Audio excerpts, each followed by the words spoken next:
10 मार्च पूरे देश की नजर इस तारीख पर टिकी हुई है, क्योंकि 10 मार्च यानी कि कल मतगणना का दिन है।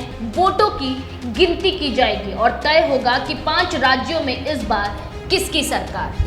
लेकिन उससे भी ज्यादा सबकी नजर उत्तर प्रदेश पर टिकी हुई है, जहां बीजेपी और समाजवादी पार्टी गठबंधन में सीधा और कड़ा मुकाबला है। अब कल तय हो जाएगा कि कौन सत्ता में विराजमान होगा और किसको हार का सामना करना पड़ेगा। लेकिन इन सबके बीच मतगणना से पहले समाजवादी पार्टी के राष्ट्रीय अध्यक्ष अखिलेश यादव ने एक प्रेस कॉन्फ्रेंस की और कहा कि ईवीएम में गड़बड़ी हो रही है।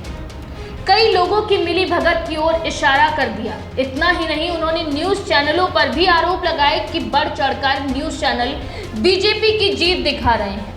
ये जमीन तैयार की जा रही है कि ईवीएम में गड़बड़ी की जा सके।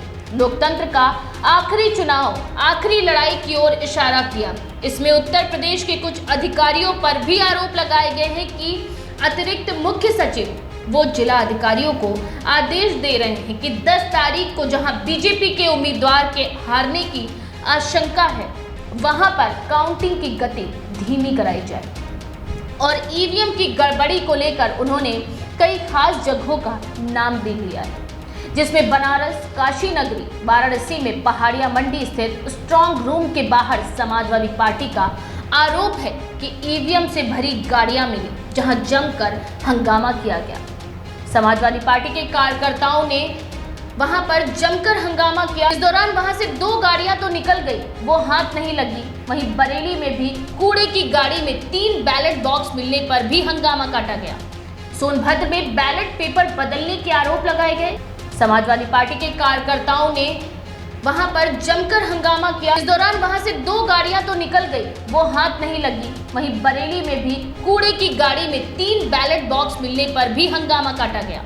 सोनभद्र में बैलेट पेपर बदलने के आरोप लगाए गए। इसके साथ ही जालौन के स्ट्रांग रूम में जा रही गाड़ियों में से एक प्लास, छेनी, हथौड़ा भी मिले। सुल्तानपुर में भी बॉक्सेस मिलने पर हंगामा हुआ है। ये उन जगहों की तस्वीरें जो आप देख रहे हैं, इनके आधार पर गंभीर आरोप अखिलेश यादव के द्वारा लगाए जा रहे हैं। और यहाँ पर एक बड़ी दिलचस्प सफाई भी सामने आई है। बनारस के डीएम ने कहा कि ये सभी ईवीएम स्टाफ ट्रेनिंग के लिए ले जाई जा रही थी।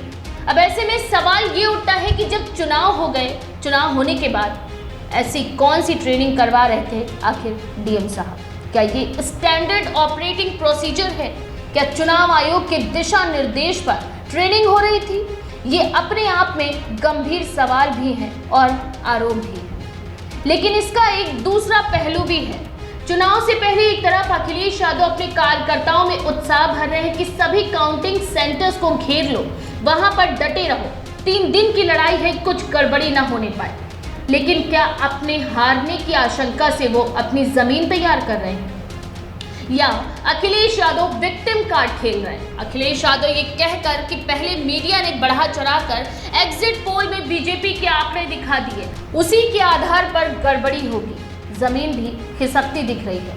क्या अखिलेश यादव को उत्तर प्रदेश में हार की निराशा झेलनी पड़ेगी? लेकिन उससे पहले सुनिए वार पलटवार किस तरह से हुए ईवीएम में गड़बड़ी को लेकर, गड़बड़ियों के आरोप को लेकर। फील करूंगा कि जहां किसान इतने साल बैठे रहे, तब सरकार झुकी।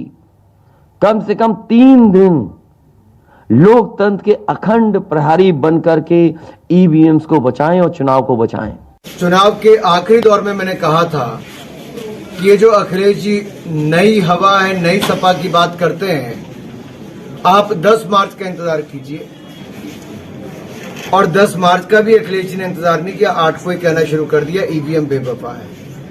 चोरी से ईवीएम बदलने की नीयत से ये घटनाएं घटी हैं, उसकी शिकायत हम लोगों ने यहाँ किया है। और डीएम और कमिश्नर जब तक वहां रहेंगे तब तक न्याय, मतगणना सही नहीं हो सकती है। जब तक डीएम और कमिश्नर को हटाया नहीं जाएगा तब तक मतगणना वहां हम लोग नहीं होने देंगे। देखिए, समाजवादी पार्टी के मुखिया श्री अखिलेश यादव जी पराजय की सुनिश्चित संभावना को देख करके घबरा भी गए हैं, बौखला भी गए हैं। उनके आरोप जो भी हैं वह तथ्यहीन हैं, निराधार हैं और अफवाह फैलाने वाले हैं। अब जो बनारस के डीएम कह रहे हैं, उनका उनका भी बयान सुनिए। ईवीएम के इन आरोपों को लेकर उनके लिए 20 ईवीएम ट्रेनिंग की निकाली गई थी और वो ट्रेनिंग की ईवीएम यहां से यूपी कॉलेज जा रही थी। जब लोगों को शक हुआ तो उन्होंने उस गाड़ी को रोक लिया, उस गाड़ी पे चढ़ गए। उसमें बक्से थे 2 स्टील के, उन्हीं में 10-10 का सेट होता है। वो बक्से खोल लिए और बक्से खोल के कुछ लोगों ने गाड़ियों पर चढ़ के ईवीएम लहराई और ये साबित करने की चुनाव की तारीखों का ऐलान होने के बाद पार्टी के शीर्ष नेताओं के आरोपों का दौर लगातार जारी है। कल यानी 10 मार्च को नतीजे आने के बाद पार्टी नेताओं की द्वारा लगाए गए ये सभी आरोप एक दूसरे पर कितने सही साबित होंगे, इसका फैसला कल यानी 10 मार्च को होगा। ऐसी ही ताजा तरीन खबरों के लिए बने रहिए हमारे साथ, देखते रहिए लाइव इंडिया न्यूज लखनऊ।